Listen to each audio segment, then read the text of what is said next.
I worked night shifts at a small but busy hospital for a couple of years. One of the older parts of the building was closed off, the sixth floor, after some remodeling issues.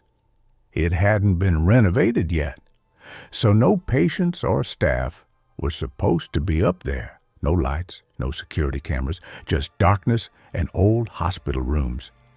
One night, about halfway through my shift, I got a page from an unknown extension, room 616. Confused, I checked the floor plan.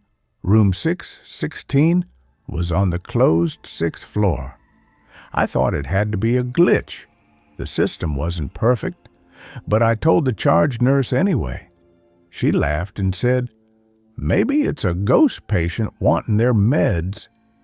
Still, hospital policy said we had to check if a call came through. Safety reasons. So I grabbed my flashlight and took the elevator up.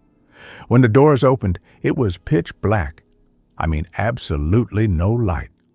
The hallway smelled musty, and I could hear the hum of old ventilation. I slowly walked toward 616, trying to ignore how my footsteps echoed way too loud for an empty floor. When I reached the room, I found the door slightly open. Inside, it was freezing cold, so much colder than the rest of the building. I pushed the door open and shined my flashlight inside. There was a figure sitting upright on the old hospital bed, facing the door, perfectly still. I froze. My brain scrambled for logic. Maybe security? Maybe a homeless person got in? I managed to say, "Hello? Are you okay? Do you need help?" No answer. The figure just sat there, hands folded in its lap, staring straight ahead at me. I took a few shaky steps into the room. I didn't want to get closer, but hospital protocol forced me to. When I was about 6 feet away, my flashlight flickered, and the figure, pale, gaunt, with empty black sockets for eyes, suddenly smiled. The bed collapsed under it with a deafening crash, sending the mattress and frame to the ground. I bolted out of there so fast I nearly tripped over myself. I called security, who searched the sixth floor top to bottom.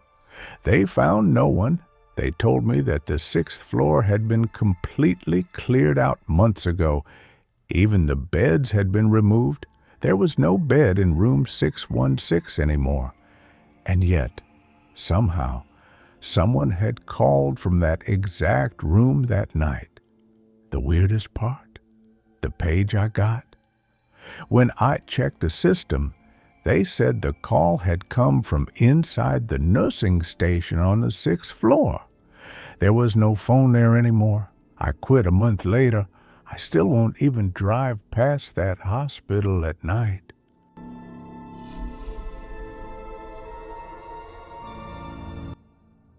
After that night, even though I wanted to forget, I couldn't shake the feeling that something from that sixth floor was following me. At home, I'd catch glimpses of movement in the corners of my eyes, reflections in windows always just behind me, something pale and grinning. At first, I thought it was stress, maybe PTSD from the scare, until a night I woke up to my phone ringing. The caller ID simply read 616. My hand shook as I answered. I didn't say a word. Neither did the caller. All I heard was breathing, shallow, rattling breathing, the kind you hear from someone moments before death. Then, just before the call ended, a voice whispered, "You came into my room." Click. I barely slept after that.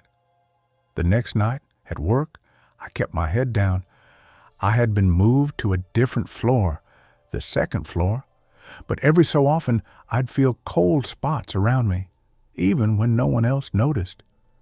Around 3 a.m., during rounds, I passed by the stairwell that led up to the sixth floor.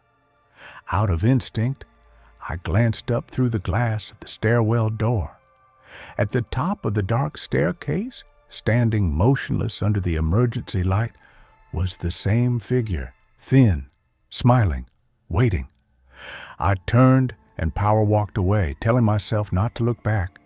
But then, over the intercom, the hospital-wide PA system, came a crackling noise, followed by a slow, raspy voice. "Come back to bed." All the alarms at the nurses' station lit up at once, every single room, even the empty ones. The hospital went into chaos. Code white, system malfunction, or so they said. I knew better. The next day, I resigned. No 2-week notice. I just left. Sometimes, late at night, I wonder what would have happened if I'd gone back up the stairs, if I'd gone back to room 616. And sometimes, I wonder if it's still waiting for me.